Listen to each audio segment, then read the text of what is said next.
नमस्कार। मैं दिलीप शुरू से आप सभी का राष्ट्रीय शासन IAS एकेडमी में हार्दिक स्वागत।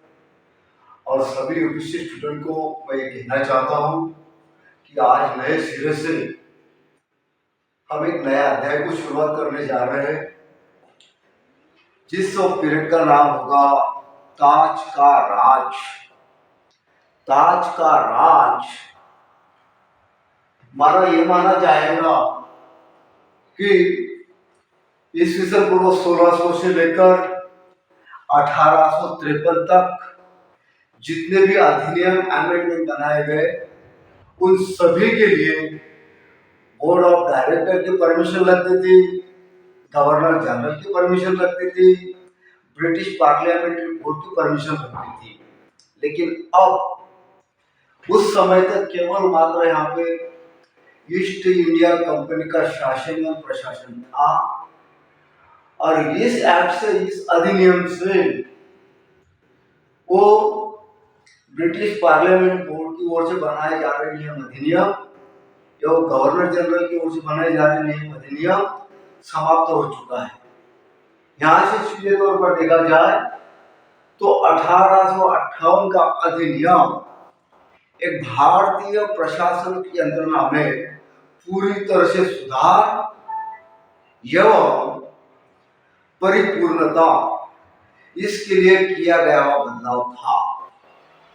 1858 के अधिनियम की विशेषता ये थी कि ब्रिटिश व्याप्त भारतीय कॉलोनीज में जितना भी सेक्टर था उन सभी सेक्टर का राज्य कारभार सरल तरीके से ब्रिटिश ताज के पास चले गया।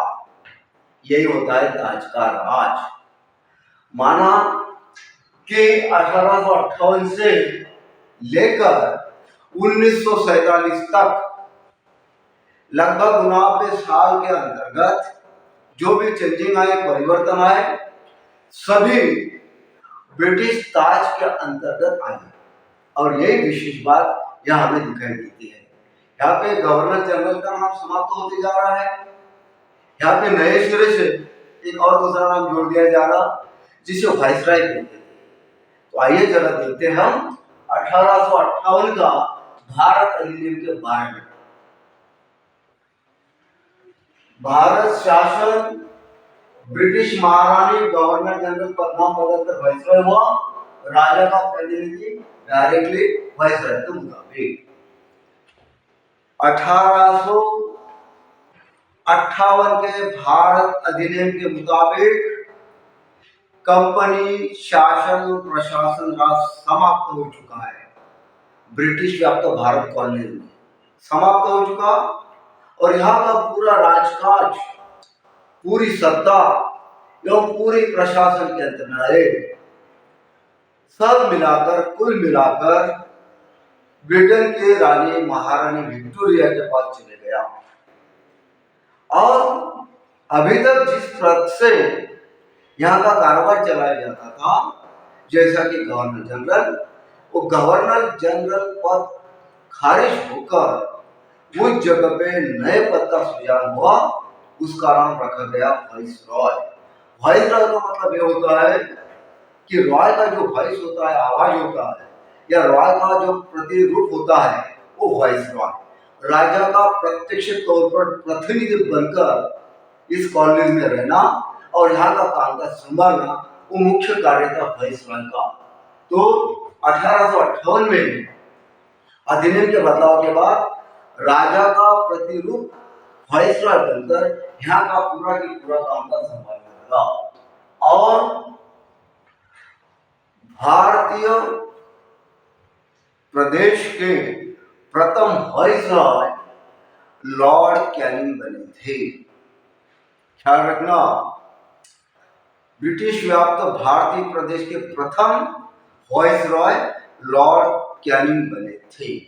और पूरा कारोबार कंपनी से निकलकर ब्रिटेन के महारानी एलिजाबेथ के पास चले गया।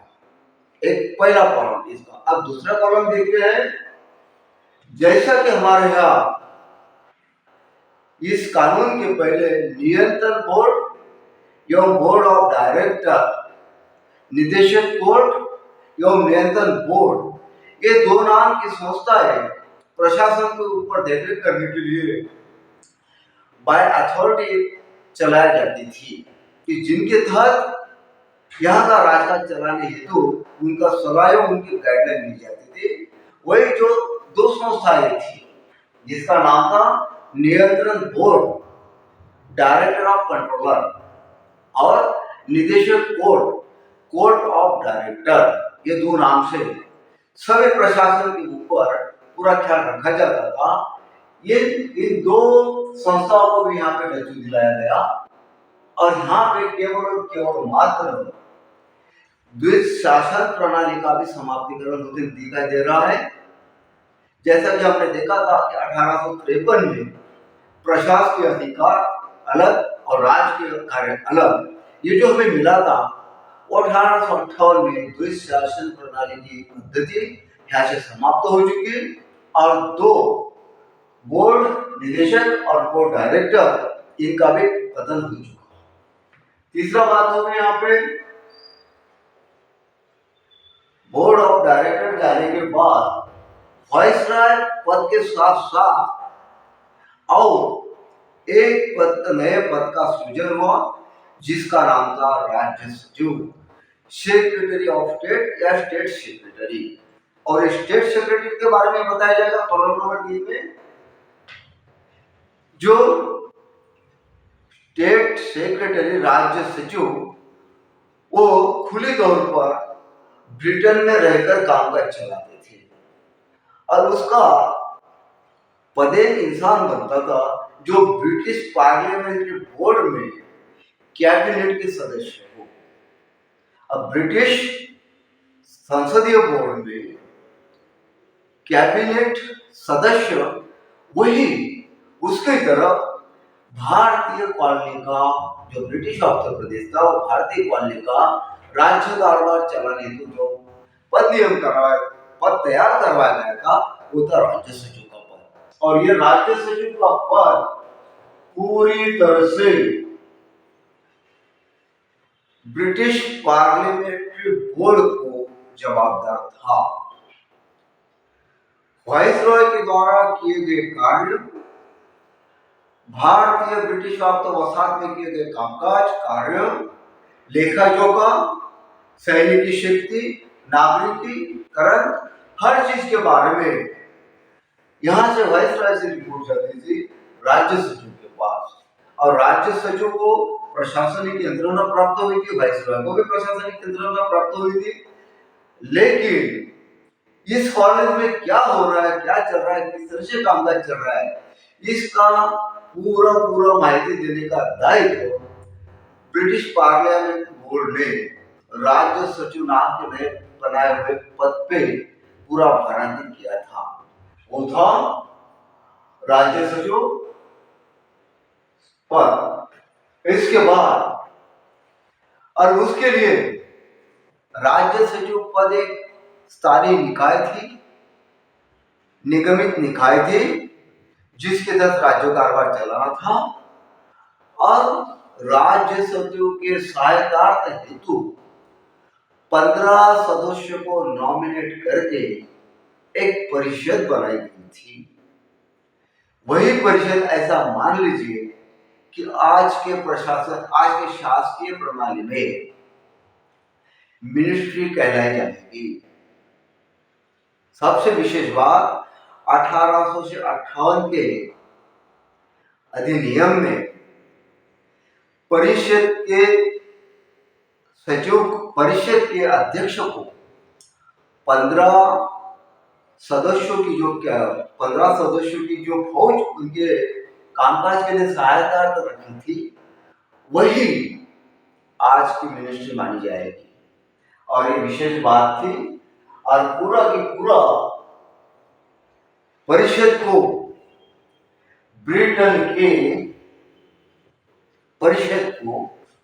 ब्रिटेन हो या भारत हो, दोनों भी जगह पे किसी के ऊपर भी यदि काम पड़ा तो मुकदमा चलाने का हक था। और यही विशेष बात ओवरऑल में मैं कहता हूँ 1858 के जो अधिनियम बने उससे केवल मात्र 5 पॉइंट ध्यान में रखना है, और 5 पॉइंट अच्छी तरह से आप समझ गए होंगे ऐसा मैं मानता हूँ। क्या हुआ?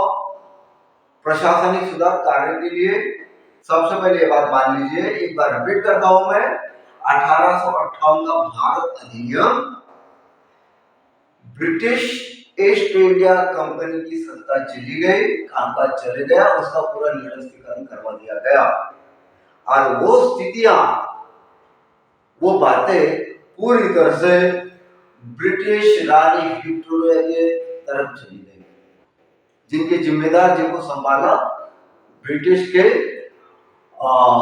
महारानी को संभालना था।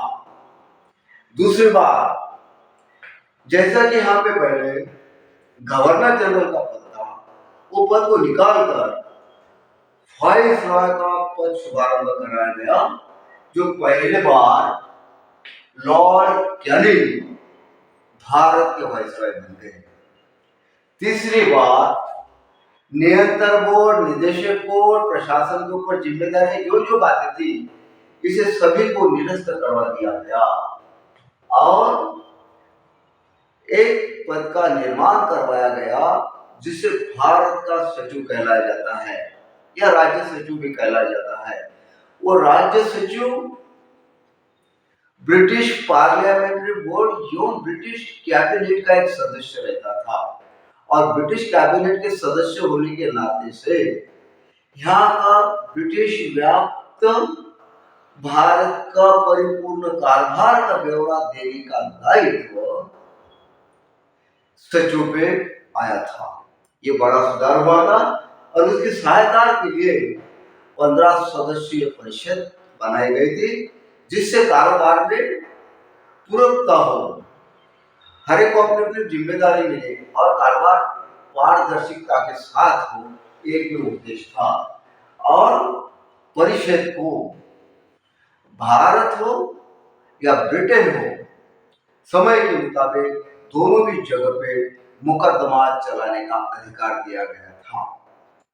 तो यही है 1858 का अधिनियम, जहां पे ताज के राज की शुरुआत होती है 1858 से लेकर 1947 तक, और इतना ख्याल में केवल मात्र 5 पॉइंट ख्याल में रखिएगा, यह आपको सही मायने में काम आएगा। और इतना कह के आज का क्लास को मैं यही विराम देता हूँ, और आशा करता हूँ कि आप सभी स्टूडेंट अभी कामकाज में लग गए होंगे, परीक्षा नजदीक आने वाली है, आपका ज्यादा समय नहीं लेता हूँ, और उचित मात्रा में आपको कितना क्या दे सकते हैं हम देते रहेंगे। तो मैं आपसे रिक्वेस्ट कहता हूँ कि आप जरूर सब्सक्राइब कीजिए, लाइक कीजिए, शेयर कीजिए, और कमेंट्स भी कीजिए। तो अगले एपिसोड में मिलते हैं अपन 1861 का चार्टर एक्ट, जो इसके बाद में भी और कुछ सुधार। Thank you.